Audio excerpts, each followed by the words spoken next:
Britain's left-wing press. The outstanding peculiarity of the British press as a whole is its extreme concentration. There are relatively few papers, and the bulk of them is owned by a small ring of people. This is partly due to the small size of the country, which makes it possible for the London daily papers to be on sale in the early morning as far north as Glasgow. A few first-class provincial papers, such as the Manchester Guardian, do indeed exist, but none of them has a large circulation, and, in effect, the whole country, up to and beyond the Scottish border, is covered by 8 London dailies. As for weekly reviews and monthly magazines, nothing of any importance is published outside London. This special structure of the British press has existed for 30 years. Thus, by the time an independent left-wing press became politically possible, it was already financially impossible. To start a new paper that could compete with the existing ones would need a capital of several £1 million, and no new daily or evening paper, apart from the tiny Daily Worker, has been launched in London since 1918. The following figures, which are necessarily approximate, will give some idea of how readership is distributed in a country which has recently been voting predominantly Labour. If one considers only papers with a definite political orientation and leaves the provincial press out of account, the total weekly circulation of the British press is something over 100 millions. Of this, about 23 millions are accounted for by papers that could be described as left. But this includes the Liberal News Chronicle, which is certainly enlightened, or progressive, but would not, in all circumstances, be a reliable supporter of a Labour government. If one counts only papers having a definite affiliation with a left-wing party, then the figure is about 14 millions, or less than 1/7 of the total. At present, there are, in Britain, only 6 left-wing papers of any consequence. These 6 papers are: The Daily Herald. Circulation over 2 millions, the 3rd highest among British daily papers. The Herald can be regarded as the official Labour Party paper, but it represents essentially the trade union and more conservative end of the party. It was founded in 1914, and for the next 15 years, with a policy and attitude very much more radical than it displays today, it floundered along under a series of editors, always on the verge of bankruptcy. Even when its circulation touched 400,000, it could not be made to pay its way, because at that time commercial advertisers were unwilling to patronize a left-wing paper.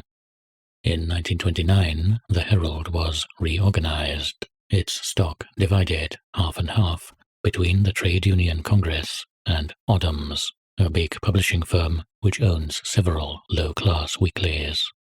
In the process, the Herald was transformed into an ordinary popular paper, so far as tone and makeup go, but it was agreed that Oddham's should have no control over its political policy, which should be directed by the Labour Party. This agreement has been kept. Although it sometimes has good foreign correspondence, the Herald is a very dull paper, much inferior as reading matter to several other papers of the same stamp. It has, nevertheless, kept a steady circulation of 2 millions for more than a dozen years, partly, no doubt, because it gives full information on trade union affairs. Its public is almost entirely working class. Reynolds News. Sunday paper, circulation about 700,000. This is a small circulation as British Sunday papers go. One of them claims 7 millions. Reynolds is sometimes referred to in the American press as a fellow traveller's paper, But this is not strictly true. Officially, it is the paper of the Cooperative Party, which is the political organ of the cooperative movement and is now more or less completely merged with the Labour Party. There is, however, a strong communist influence in Reynolds, affecting even its book reviews. It sometimes gives the impression of being three papers in one, partly cooperative, partly communist, and in part an ordinary Sunday paper devoted to sports, crime, and the royal family. Reynolds sometimes has intelligent articles, but on the whole it is an unsatisfactory paper, combining a sectarian atmosphere with the faults of the gutter press. The New Statesman and Nation. Weekly Review. Circulation about 80,000. The New Statesman was founded in 1913, and since then has incorporated 3 rival papers of similar stamp, and is now by far the most influential of British political weeklies. Once again, it is usual to describe the New Statesman as fellow travelling. And once again, this is not strictly true, though in this case I should say that it is substantially true. On occasion, the New Statesman has turned definitely against the communist line, as, for instance, during the Russo-German Pact, and it may perhaps do so again if Russian aggression in Europe goes much further. But over a period of about 20 years, the New Statesman has probably done more than any one thing, certainly more than any one periodical, to spread an uncritically Russophile attitude among the British intelligentsia, all the more so because it has no connection with the Communist Party and preserves an ostensibly detached attitude towards the USSR. Apart from H. Kingsley Martin, its editor, many well-known left-wing publicists are or have at some time been associated with it. Leonard Woolf, H. N. Brailsford, John Strachey, Harold Lasky, J. B. Priestley, R. H. S. Crossman, and others. On technical grounds, the New Statesman deserves its preeminence. Over many years, it has remained at a high journalistic level and has preserved, if not a completely consistent policy, at any rate a distinctive attitude. The whole of the enlightened, pinkish middle class reads it as a matter of habit. Its position corresponds fairly closely to that of the New Republic in America, but it is, I should say, a somewhat more adult paper. Tribune. Weekly Review. Circulation uncertain, but probably about 20,000.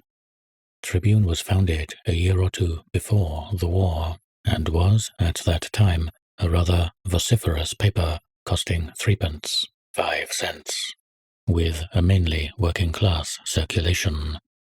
It was controlled by Sir Stafford Cripps, who had recently been disciplined by the Labour Party for forming a fractional organisation, the Socialist League. The Communists, who were then in their Popular Front phase, regarded Tribune with approval and helped to distribute it. After the Russo-German Pact and the outbreak of war, this support fell away, and Tribune's circulation, which had never been large, dropped to 2,000. In 1941, when Cripps had joined the government and had therefore been obliged to sever his connection with the paper, it was taken over by Aneurin Bevan, the present Minister of Health. Bevan reorganized it as a 6-penny paper of roughly the same stamp as the New Statesman, and during the remainder of the war it was probably the best, and certainly by far the most independent, of left-wing periodicals. It was, indeed, the only English paper which, while maintaining a responsible attitude and supporting the war effort, was radically critical of the Churchill government. It was also the only paper on the left which made any effort to counter Soviet-Russian propaganda. After the 1945 general election, Bevan joined the government, and Tribune became the organ of a group of young Labour MPs, of whom Michael Foot is probably the best known. This group, not to be confused with the crypto-communists, supports the government's program in the main, but is critical of its foreign policy, especially in regard to Greece and Palestine. Unavoidably, Tribune has lost some of its vigour since Labour took office. It suffers from the embarrassment that always besets rebels when their own side has won, and, in addition, its attacks on Ernest Bevin's foreign policy have been somewhat unreal, since, on the all-important issue of standing up to Russia, it is not genuinely in opposition. A few communists and fellow travellers occasionally write for Tribune, but all of those who have anything to do with determining its policy are extremely anti-communist. In spite of surface appearances, it is much the most reliable supporter that the present government has among weekly papers. Its public, most of which it gained during the war, is probably middle class in the main, since it is generally accepted that the British working class will not pay more than 3p for a weekly paper. Forward. Weekly review of essentially working class type, published in Glasgow. Forward could hardly be called an influential paper, and its circulation is probably small, but it is interesting as an expression of the old-style, rebellious, maximalist version of socialism which still flourishes on the banks of the Clyde. It is almost always in disagreement with the government, but its policy is extremely erratic. It is pro-Russian wherever possible, but, on the other hand, it is anti-communist and is a strong defender of the freedom of speech and press. Forward is directed by Emrys Hughes, a rather turbulent backbench Labour MP.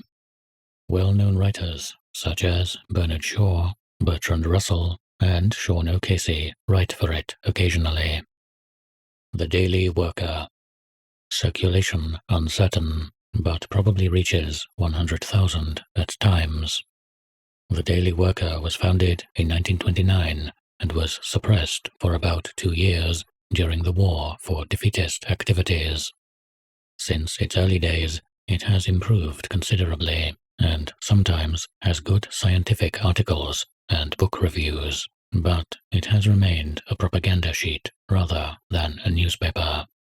On the other hand, compared with the continental or even the American communist press, the Daily Worker is not a very scurrilous paper. It is kept going partly by voluntary subscriptions from sympathizers. Recent attempts to finance it by selling shares to the general public were only partially successful. These 6 papers that I have enumerated are all that Britain possesses, that is, all that is of the slightest importance in the way of a left-wing press. Beyond this, there are only obscure sheets dealing with trade union intelligence or purely local affairs, and thin little magazines which hardly pretend to be aimed at the big public, and 1 or 2 periodicals devoted to direct Soviet propaganda and not having much bearing on British politics. Of the small sectarian magazines, the Communist Labour Monthly probably has the widest circulation. Considering the smallness of their resources, the Communists are a great deal more enterprising than the Labour Party. They issue innumerable pamphlets, and they even own or control a chain of bookshops in which, naturally, their own publications are to the fore. They also, for some years before and during the war, exercised considerable influence on the Liberal News Chronicle, circulation about 1.5 million. But, of course, it is not communist competition that is really important from the Labour Party's point of view. The essential fact is that the government, which undoubtedly represents the mass of the people, is daily attacked and misrepresented by a huge and, on the whole, efficient Tory press. while not having any asset of its own except a single daily paper. As for the British Broadcasting Company, which is an independent corporation, it is neither a friend nor an enemy. Its foreign services are under government supervision, but in home politics it could fairly be described as neutral.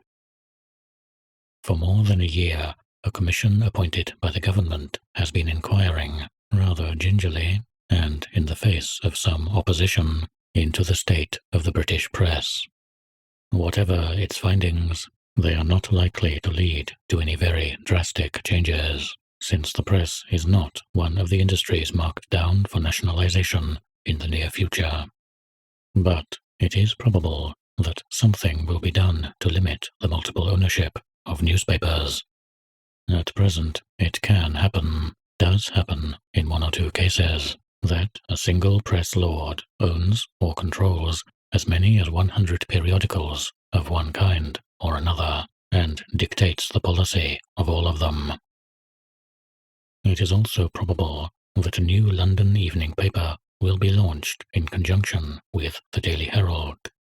The left obviously needs better publicity, but in a still mainly capitalist country, with a public that has been used for decades to reading the same papers, it is not easy for a left-wing press to grow up unless it is heavily subsidized.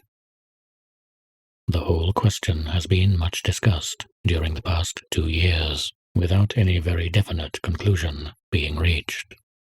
On the one hand, the majority of British journalists would be delighted to see the press lords overthrown. On the other hand, all journalists, of whatever colour, are alarmed at the prospect of a state-controlled or party-controlled press. The Labour Party, with its huge membership and steady flow of funds, could certainly afford to publicise itself a great deal better than it does at present. But whether any political party, having subsidized a press of its own, would then have the imagination to conduct it in a non-totalitarian manner remains to be seen.